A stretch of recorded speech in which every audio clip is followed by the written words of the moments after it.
Hello everyone. Thank you for tuning in again to Exploring Boys Education, a regular podcast produced by the International Boys Schools Coalition. I'm Bruce Collins, your host. Today I'm joined by Margot Long, Deputy Head of Academics at St. John's Preparatory School in South Africa. She will be my co-host for this episode, and together we'll explore the pedagogy of choice and hear from IBSC educators in Australia, the United States and South Africa. They'll share about the impact of giving boys agency in their learning. Our guests today were all participants in the most recent IBSC Action Research cohort, and their findings will, I believe, encourage educators of boys everywhere to think about their practice. Before we dive into that conversation, however, I'm joined again by IBSC's Chief Operating Officer and my colleague, Amy Ahart, for the IBSC Newsreel. Amy, thank you for joining me again for the IBSC Newsreel. We have some superb online classes starting soon, on October 12th, in fact. Alongside our Teachers New to Boys Schools class, we have 2 new classes launching, don't we? Yes, we do. Thank you, Bruce, and hello, everybody. Our first new offering starting October 12th is the Tech Solution. With the growing use of technology, particularly with many schools using online tools for teaching and learning, it's becoming increasingly important to understand the impact of technology on boys.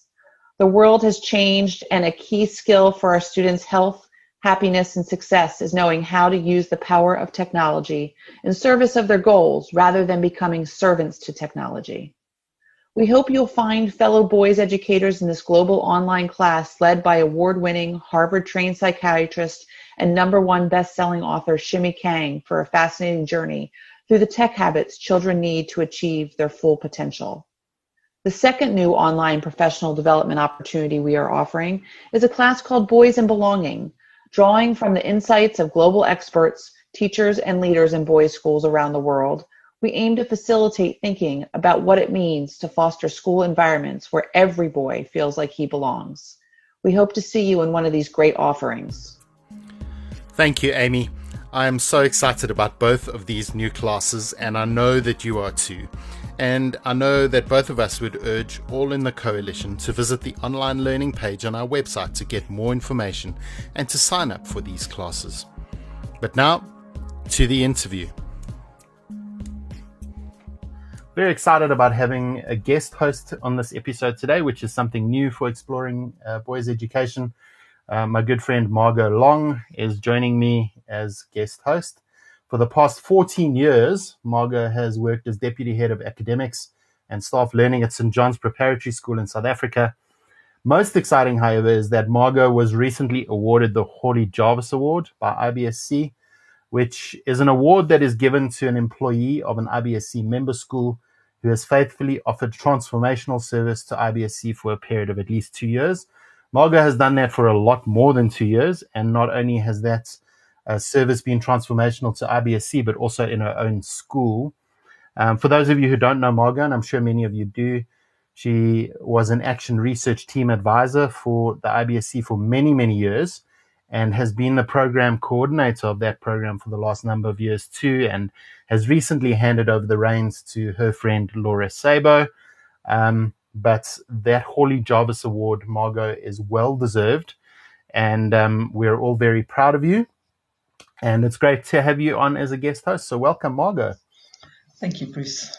Let's kick off, Margot, by talking a little bit about this IBSC Action Research topic, boy voice and choice. And we're going to be digging into the pedagogy of agency and of giving boys choice and a voice in their learning. But I thought it would be good to start with you just giving us some background into why the topic of agency was chosen for this round and what's important about giving boys a voice in their learning. Yes, Bruce, it's always challenging to find the new topic for the Action Research Program each year because the topic needs global relevance and it needs to have lasting value rather than just being a flash in the pan interest which passes. In several previous cycles, we've looked at different 21st century skills like collaboration and also creativity through digital technologies. But for this round, agency seemed to grow into the perfect topic given the global focus on the need for meaningful learning through, for example, inquiry or project-based learning and STEAM programs and so on. It's also an ideal topic in terms of adapting teaching and learning in next generation learning spaces and the more flexible classrooms that we're seeing today. So we defined agency as the capacity to take purposeful initiative. It's the opposite of helplessness. When boys develop a sense of agency, they're empowered to take control of their own learning and their lives, and they understand that they have the potential to bring about a result. So this is encouraged in schools where students have the freedom to develop their own voices, make choices, collaborate, innovate, problem solve, and ask their own questions. So there was just so much rich potential in the topic that we decided that this was the way to go this year. I mean, it's very exciting, and just from your brief introduction, I'm eager to get into the meat of it. But truth is, we have 3 other guests with us today, and I know that you know them probably better than I do. And so why don't you go ahead and take the reins and introduce our global colleagues to the listeners? I'm so excited to introduce these 3 exceptionally talented researchers today, Bruce. Joining us, we have Katy Mellor from South Africa, and she's the winner of this year's most prestigious Action Research Award for her research into developing self-efficacy in grade 8 boys through a project-based learning program. Then we have Rawle from Australia, who researched using a peer tutoring program to develop self-efficacy in Year 11 boys in the skill of historical source analysis. And then welcome to Steve Krawec from the US, who worked with grade 7 boys to research how a student-centered task facilitated positive relationship building and how their developing sense of collective agency promoted a sense of belonging within the group. Both Luke and Steve's reports were selected for the top 10 in this year's cycle, together obviously with Katy, who won the award. Katy, Luke and Steve, congratulations on your superb projects. And thank you so much for sharing your insights with us today. I'm going to ask you each to introduce yourselves briefly to our listeners. We'll start with Katy. Hi, Margot. I work at St. Stithians Boys College in Johannesburg, South Africa. My main role at the school is that I'm a mathematics teacher there, but I'm also the head of our Activate program, which is our grade 8 project-based learning program. My action research fell under this part of my role at St. Stithians. Hi Margot, I'm Luke Rawle from Queensland, Australia. I'm at Toowoomba Grammar School as the Head of Teaching and Learning. I'm also a history teacher at the school and active in the co-curricular program, particularly in rugby. Hi Margot, and thank you Bruce for having us. My name is Stephen Krawec, and I teach at the Allen Stevenson School in New York City. I'm a Spanish teacher for grades 1, 4, 6, 7, and 8. And I also run a grade 7 advisory, although I know in other countries it's called a pastoral care group. It's great to have you all on the show today, and welcome from my side too, and really excited for you to be sharing your wisdom and insights. I also want to highlight today that our conversation is going to focus on the practical takeaways from your research, but that your full research reports, along with other 2019-2020 reports, are available in the IBSC Member Center for IBSC members to download and read. Margot, just briefly, before we head into the pedagogy of boy voice and choice, I'd love you to tell the listeners what it's like to be part of the IBSC Action Research Program. Bruce, being part of this program is like having a professional sea change, and I think it was Di Laycock who coined that phrase. It takes researchers on a wonderful journey, both literally, because they go to 2 global conferences for training and then to present their research, but also professionally in terms of their own research into a new and exciting topic.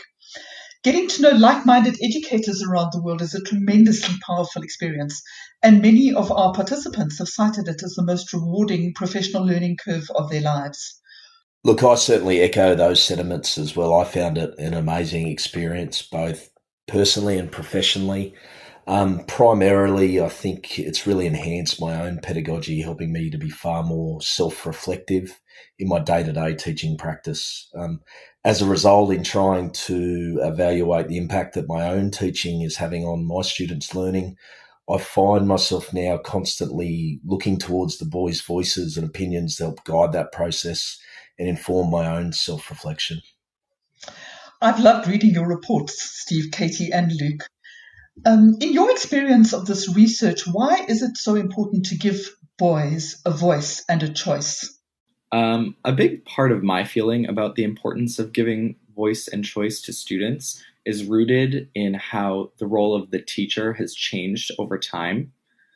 Teachers used to be responsible for disseminating information that students didn't previously have access to, an approach that a lot of people have referred to as the sage on stage approach.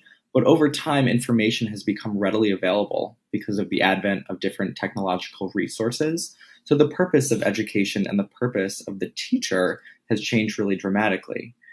And we live in a world that looks towards people who can think outside of the box, like you were saying earlier, Margot, and who can innovate and examine the problems in our world in a critical way, and to add value and to navigate tensions and dilemmas and to mobilize the different resources that they have access to. So if we want to empower our students to be the change makers and the trailblazers of their generation, we need to start at the foundation, which is developing voice and choice, because it really engenders all of those other creative processes that are the driving forces behind change. I found that giving boys voice and choice really allowed them to engage with topics that they are interested in, which definitely impacted their intrinsic motivation to learn. Also, from my project specifically, the boys made teaching videos where they taught their self-selected new skill to others. And this experience of teaching something that they had independently learned really heightened their sense of accomplishment, which also deepened their understanding at the same time. So the boys said something along the lines of, having voice and choice helps you understand your skill better, and it also allows you to understand or realize how much you actually know.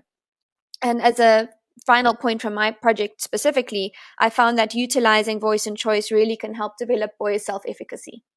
Look, I completely agree with both Steve and Katy around the idea of engagement and motivation. I've found that providing boys with options, and particularly providing them with a voice surrounding their own learning and the direction of that learning, really inspired them to be more engaged in the classroom day to day.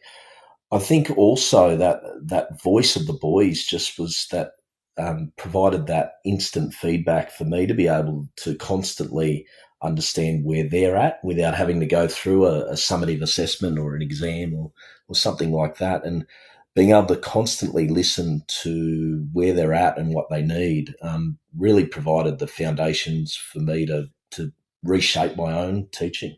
You know, it was really interesting for me to read about your research, Katy, and the process of students creating those teaching videos, because when I was in high school and I was forced in a math class, which was my favorite subject, it became my favorite subject, but it started as my least favorite subject. But when I was actually forced to teach other kids how to do math, that was the first experience that helped me realize that I wanted to become a teacher in the long run. And I used to promise myself that I would never become a teacher because I hated getting up early in the morning. And I told myself I would never move to New York City because it was too crazy. And all these years later, here I am teaching in New York City. But it was that first experience in a math class of teaching other kids that actually opened my eyes to how transformative the process of teaching and the experience of being a teacher could be.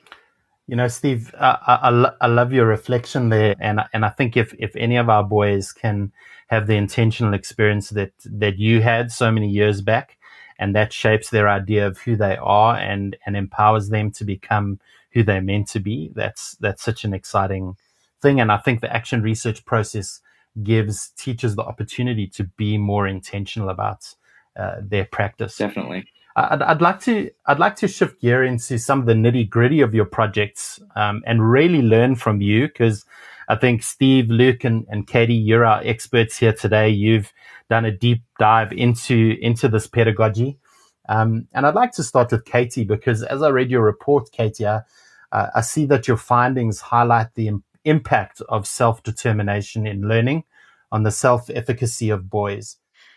Well, My project investigated how a self-determined project-based learning program can develop self-efficacy in grade 8 boys, which is their belief in being able to influence their lives toward a desired outcome. The boys each worked on teaching themselves a self-selected new skill, using only online resources. They first had to document their learning process and show mastery of their skill, then create a YouTube-style tutorial to teach their skill, then introduce a peer to their skill in person, and finally, they participated in an exhibition event where they engaged with grade 7s from our boys' preparatory. Throughout, they determined their learning resources and also how they spent the majority of their lesson time. So I've really tried to give the boys a lot of opportunities for self-determination. And I saw that in my case, it had the following effects. The boys loved being able to choose their own skill. Having so much choice really added to their feelings of mastery, as they really created it independently. I had very little to do with their mastery. It was all them. It increased their motivation. And all in all, undertaking this type of project really increased their self-efficacy levels, and they generally felt more confident to be able to independently learn in the future. So in my discussions with boys, they said quotes along the lines of, having done a project like this makes you feel that self-learning can be done, and they now know that they can do it. And one that I really liked was that a boy said, I feel like I learned is actually, it doesn't take too long to learn a new skill. When I started, I thought this is going to take weeks. I'm going to have to practice for hours at a time. But I realized that if you actually just put your mind to it and work smartly, not really quite hard, then you can actually achieve it quite easily. Luke, your findings about boys' sense of agency and self-regulation were similarly insightful, weren't they? Yeah, absolutely. I've for years wrestled with finding effective ways to empower boys to better self-regulate their own learning, and the opportunity really came about. We had a new examination style coming into our subject for modern history in the senior year levels, and I needed to prepare the boys for what was going to be a lot more flexible questioning for that examination. So I came up with the concept of peer tutoring, having my year 11 students work with year 8 students and trying to teach them the skills of historical source analysis. So I transposed their traditional role from the somewhat passive role of a student to the active role of a teacher. And what that did was provide them with a real safe environment for mastery experiences where they could actually self-regulate where they were at with each of the skills and actually then target their independent study moving forward. And the reflections from the boys, from the surveys and from the interviews and the video journals were really insightful, that they were beginning to realise really critically where they're at and what they needed to improve. And the most enlightening thing was why, what made them feel that way or think that way. So what I found is that those experiences actually really empowered the boys. It made them target those skills and improve as learners. And as a result, I measured, just like Katy, their self-efficacy in those skills, and I found a significant improvement. That's amazing. Steve, you had similar results. Your boys developed a greater sense of self-assurance and confidence in the process of your project. Tell us about that, and then the connection to what you termed student activism. Sure. To me, the remarkable thing about working with 12-year-old boys has always been this shift from expecting to be told what to do by adults to seeing inherent value in their own ideas and approaches to learning. So in my project, the boys in my advisory, which for us is a non-academic time used to help boys develop social emotional competencies and executive functioning, the boys had to plan, draft, design, and publish a school survival guide. And they chose the content, and they wrote their own chapters, revised, designed a cover, included reference, etc. as if they were their own publishing house. So throughout the course of the project, the boys started to realize that being forced to think for themselves helped instill in them a conviction that their own ideas mattered. And one boy said to me, "We never really get to choose the things we want to learn about or the kinds of projects that we get to do in other classes." And after I sat with that reflection for a while, it dawned on me that kids interpret being told what to do and how to create as distrust or a lack of confidence in their abilities and creativity.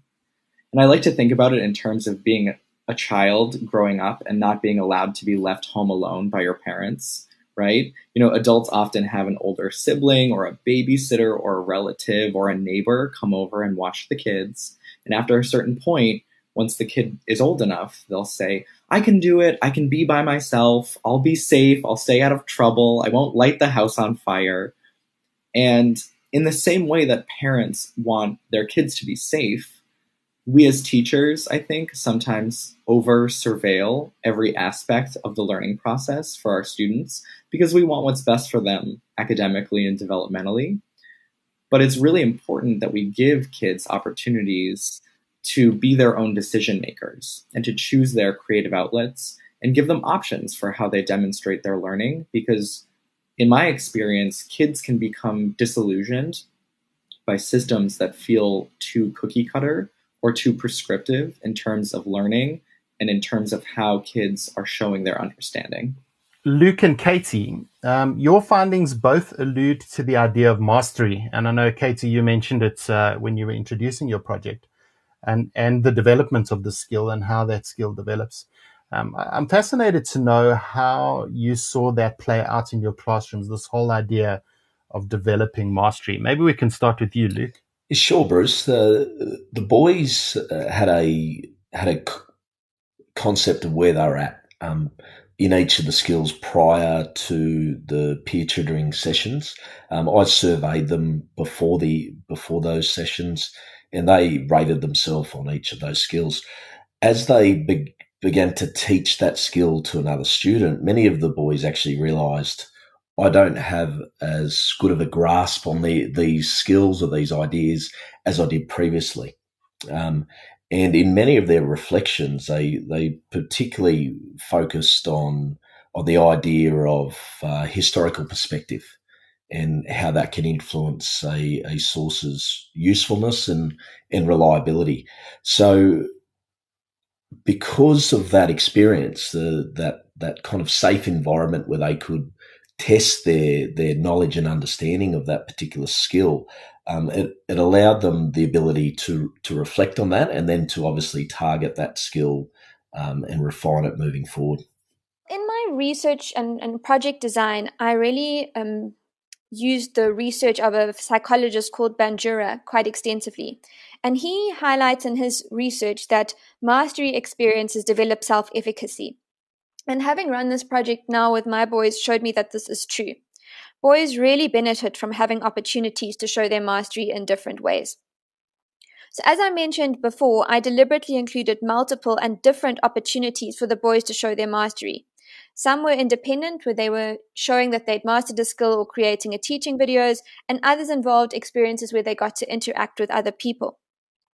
So I think the best way to really sum this up is again going back to the boys' voices here. And one boy said to me that this project made me more confident to learn new things. Because before I'd think, oh no, I'm not going to be able to finish this, or it's going to take too long. But now that I've done this in 3 weeks, then you feel that you can do it. Another boy told me that he didn't enjoy teaching someone in person, but he did realize in hindsight that it helped to master a skill. And a third boy said to me that if you're teaching someone and you suddenly interact with them and you hear about it in a different perspective, then you see things that you've never seen before, and you actually start understanding yourself why you're doing it right. And yeah, I must say that having undertaken this project has made me critically analyze my day-to-day teaching, whether I create enough opportunities for mastery in just normal academic content.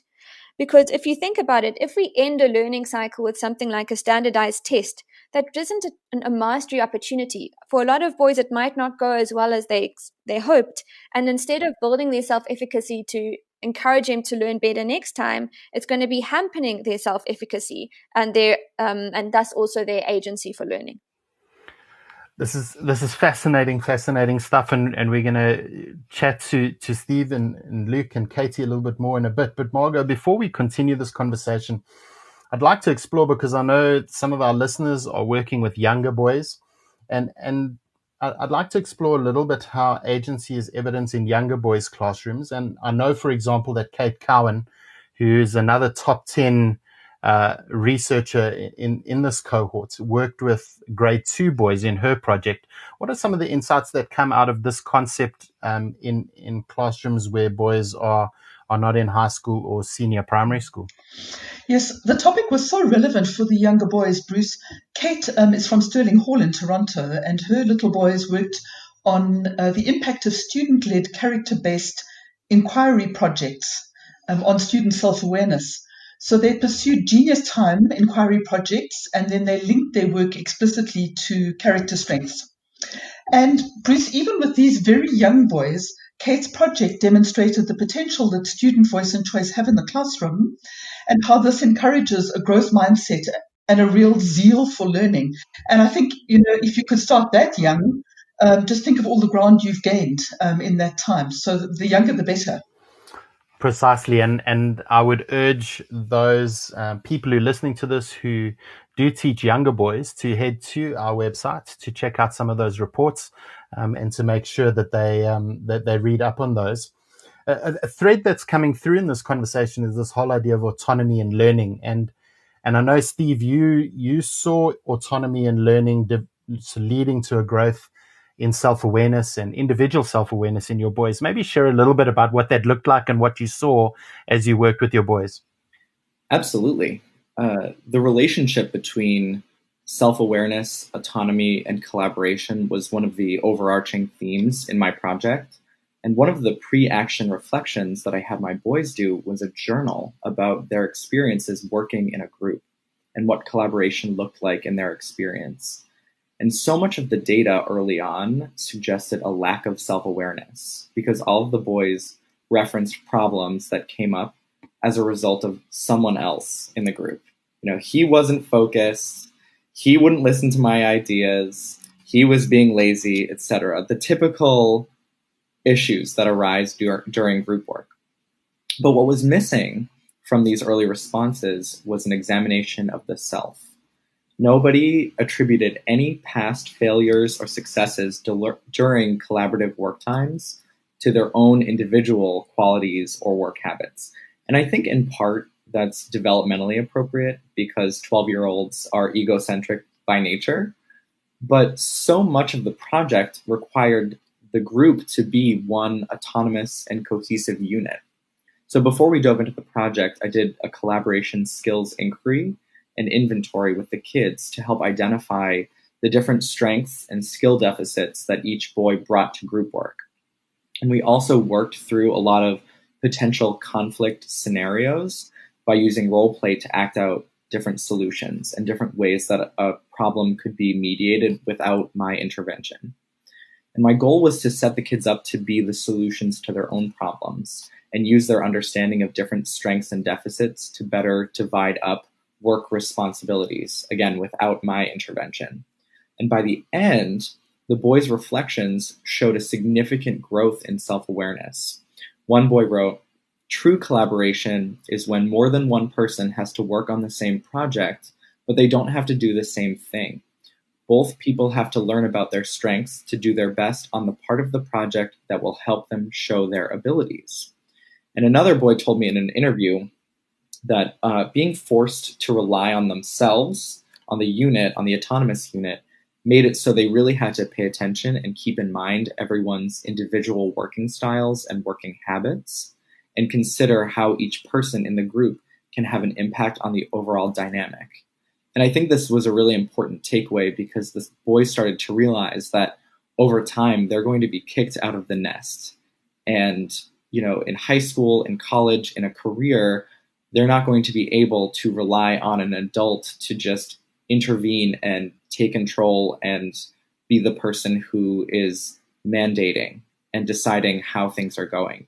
So they really had to develop an internal sense of control and ownership. I love that, Steve. That's so interesting. Luke, your findings also suggested that your boys' learning deepened their understanding. In what ways did this work out in your classroom? It really made the boys reflect upon where they're at with each of the individual skills. And without that experience, that peer tutoring, I believe they would have just kept on going in the same direction without that opportunity to reflect deeply on each of the skills and their development in those areas. So what I found is, I remember one of the boys saying that the peer tutoring actually allowed him to gain a deeper understanding of both his strengths and probably most particularly his flaws. And that enabled him the ability to go and look for past questions in a specific skill to really try to enhance that. And that's what I was alluding to before in regards to greater self-regulation.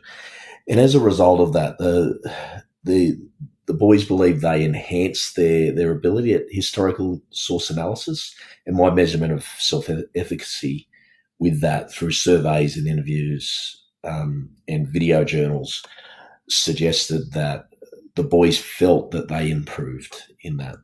Katy, tell us about how your findings show the impact of choice on motivation. To answer that question, I think I'm actually going to start with a quote from one of the boys, because they said to me, if you, meaning me, the teacher, had chosen our skill for us, maybe it's not something we really like, then we wouldn't have had the motivation to complete it. But when we chose it ourselves, we chose something we wanted to do, and that gave us motivation to finish it. So I think that this summed up that really having this choice and this increased motivation actually impacted the mastery opportunities and experiences that I was trying to create to happen. Because if they hadn't had that much buy-in, they might not have actually reached the mastery goal, and thus they wouldn't have had the experience that I was trying to create. So choice thus played an important role in helping to develop self-efficacy and ultimately greater agency in my boys to independently learn new skills. Something I also noticed is that there was quite an interesting balance here, because although the boys had significant choice within the project, which did definitely lead to their motivation, it also remained a compulsory school task. And I think that this combination of choice with it being compulsory helped the boys ascertain that they really were more capable of independently mastering a skill than they had realized. One boy said to me that I felt satisfaction from doing the project because I felt that if you'd actually tried to do this in your free time, you'd have started and you would have become lazy to actually continue with it. So it actually gave you the confidence that you actually can learn a new skill when you have to do it. Another boy spoke about a similar idea, and he said, I felt pleased with myself because I learned something that I hadn't learned before, and I didn't think it was possible to learn, but I realized I was just lazy. Now that I put my mind to it, it was actually quite easy. And so I think that was really powerful for me to hear. But there was also, I think, it only came to me really towards the end of the project that I started realizing this, but giving boys choice within their work actually starts breaking down barriers between what's school and what's real world. Because I think that having the choice and seeing that they can put their mind to something and have this extra motivation to finish something they actually wanted to learn themselves instead of it being part of a defined curriculum allows them to realize that in their own life they are capable of this too. And so I really hope that this choice will help develop lifelong learners who really have the self-efficacy and agency to learn independently going forward throughout their school career, but hopefully also outside of school. It makes complete sense, Katy, and I just love this fact that you've discovered something about motivation and motivating boys. I think teachers around the world who do engage with boys are always looking for ways to motivate boys to stick with something and to complete things. In my experience as an English teacher in a boys' school, I always found boys pretty good at starting things, but not very good at finishing them. And so, I love this encouragement you've given us around motivating boys. Steve, another thing I'm very passionate about, and maybe it's because I'm a Brene Brown fanboy, but I love this idea of creating belonging in schools, particularly in boys' schools. And I was so heartened to read in your report how the ownership of learning impacted boys' sense of belonging in your classroom. And I'd like you to unpack that a little bit for us, because I think it's a good way to kind of end our conversation around agency. Belonging and community are central to both my personal and my professional philosophies. To me, the purpose of the human experience is to be connecting with other people and to be engendering a sense of community in all of our experiences. So one of the terms that I coined in my research is positive community, which I defined as a sense of belonging, satisfaction, interdependence, and trust within a group. And the impetus behind my project was actually the disconcerting body of research that suggests how isolated kids are feeling at school in this generation. And my own observations, of course, and conversations with kids who go through the academic motions of the school day, but don't feel connected to anybody or to any particular group on an emotional level. And there was actually a research study done through the Making Caring Common project at Harvard University. And it found that 80% of young people surveyed perceived adults, so the parents and the teachers in their lives, as prioritizing academic achievement over being a caring community member at school. 80%. And the data I collected demonstrated a similar sentiment. And the conclusion, I think, is that kids disconnect because connecting with community isn't perceived as valuable to their caretakers. They don't think that their parents care about being a good person at school. And we know how detrimental this level of disconnection can be, and it very much became my cross to bear during this project. And a lot of my boys attributed their feeling disconnected and unhappy with school with a lack of opportunities for self-expression in non-arts spaces. And I think back to what Katy was just saying about motivation. And I think there's a huge connection there between motivation and the opportunities that kids have for self-expression. So my project, being student-driven, relied so much on the ability of my boys to be vulnerable and share and talk about feelings associated with school, because they were creating a school survival guide. And once they saw how much I, as an adult in their lives, valued their voices, they slowly started to open up and connect more with one another. And I have to share one reflection, because one boy said, "I didn't realize that others would care about what I had to say." As I got to write more about what was important to me, I felt like I actually got to act the way I really am instead of having to be a certain type of boy at school. The work the boys did placed authenticity at the center, and the safe space of our advisory allowed the boys to get to that vulnerable place. And we know from Brene Brown's research, Dr. Brene Brown, that vulnerability sparks connection. So over time, the boys really evolved into, we called it a family. It definitely felt like a family.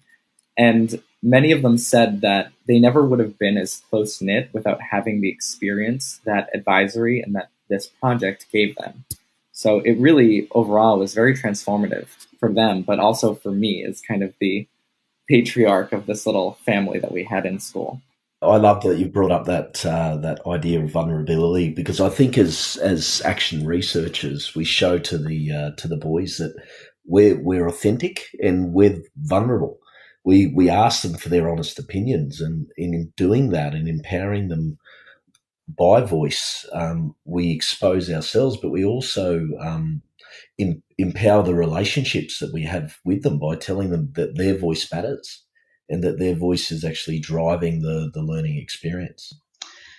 Gosh, thank you, Katy, Luke, and Steve, for joining us today. You've given us such wonderful insights into your research. I'm sure all our listeners are going to rush to download your full reports and share in the learning. And then I think a big thank you to you, Margot, as my wonderful co-host today on today's show. Thank you for your insights and thank you for your contributions to boys learning around the world in your role as Action Research Coordinator. And I know that as the program continues, you will not be forgotten, particularly by researchers who have been under your guidance, but also your cohort of Action Research team advisors who I know have become close friends. So thank you to you two for joining me today on this show. Before we go, just a reminder to sign up for one of the IBSC online classes. The latest of these starts on October 12th, as Amy mentioned in our newsreel. For more details, visit the upcoming events page on www.theibsc.org. If you haven't yet listened to our first 2 episodes of Season 2, I'd urge you to do so. My conversations with both Justine Ang Fonte and Natasha Devon are thought-provoking. Our next episode will drop in 3 weeks' time. You can look forward to a conversation about pastoral care in boys' schools with school counsellor Tim Jarvis from Michael House in South Africa. Until then, keep safe and keep well.